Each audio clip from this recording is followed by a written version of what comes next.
Në mbyllje të konferencës së ndërqeveritare të negociatave për antarësimin e Shqipërisë në Bashkimin Evropian, Brukseli pranoi se Shqipëria ka plotësuar piketat e ndërmjetme të grup kapitujve të themeloreve, por në konferencën për shtyp, zëvendës ministra për çështjet europiane e Kipros, Mariela Rauna dhe komisionerja europiane për zgjerim Marta Kos kërkuan nga qeveria shqiptare e kryeministrit Rama jo vetëm reforma të forta, por rezultate duke goditur korrupsionin dhe krimin e organizuar.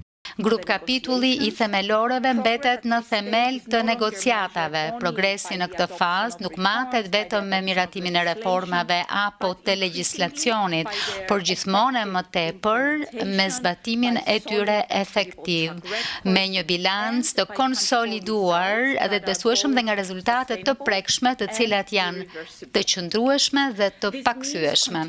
Kjo nënkupton përpjekjet vazhdueshme për të forcuar shtetin e së drejtës, për të garantuar pavarësinë e institucioneve të drejtësisë, për të luftuar korrupsionin dhe krimin e organizuar, për të mbrojtur të drejtat themelore. Ne po vendosim me vetbesim edhe termat e rrugtimit përfundimtar drejt antarësimit në BE-s. Sot kemi vendosur objektivat e fundit. Shtetet anëtare kanë përcaktuar piketat mbyllëse për kapitujt më të rëndësishëm, për shtetin e së drejtës dhe të drejtat themelore, për sistemin e drejtësisë, antikorrupsionin dhe luftën kundër krimit të organizuar. Kritikave për pandëshkueshmërinë ndaj korrupsionit dhe krimit të organizuar të ardhura nga vendet anëtare të Bashkimit Evropian, çkasollën edhe vonesën e miratimit të raportit të IBAR, kryeministri ju përgjigj, duke u rikthyer edhe një herë 13 vite më parë për të treguar se si e gjeti sistemin e drejtësisë. Megjithatë, u zotua se do të bëjë çdo gjë për të arritur objektivin e antarësimit.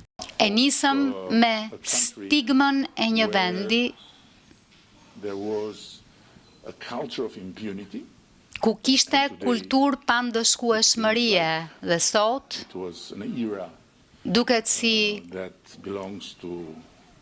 të ketë që në një epokë, në një kohë të shekujve më parë, ndërkohë që ishte vetëm pak vite më parë, bashkëpunimi ynë në ligjzbatim me partnerët evropianë është më i thellë. Administrata jonë është gjithmonë më tepër e angazhuar, e investuar dhe e aftë, siç e tregon edhe puna që bëjmë ngushtësisht me Komisionin. Kreu i qeverisë komentoi edhe letrën e kancelarit gjerman Friedrich Merz për antarësimin gradual të vendeve kandidate, duke konsideruar atë një propozim të dëshirueshëm. Ne nuk po heqim dorë nga antarësimi me të drejta të plota. Kjo ka të bëjë me ndërtimin e një dinamike të re, një dinamik që i është imponuar Europës nga faktor të jashtëm, një dinamik që na është imponuar të gjithme nga nevoja për të luftuar atë çka mund të jetë rënja e Europës dhe që është po kështu një dinamik që na duhet ta përqafojmë për një Europë të bashkuar. Ne jemi talibanët e BE-s. Ne nuk do t'i hedhim syt askund e nuk do të lëkundemi.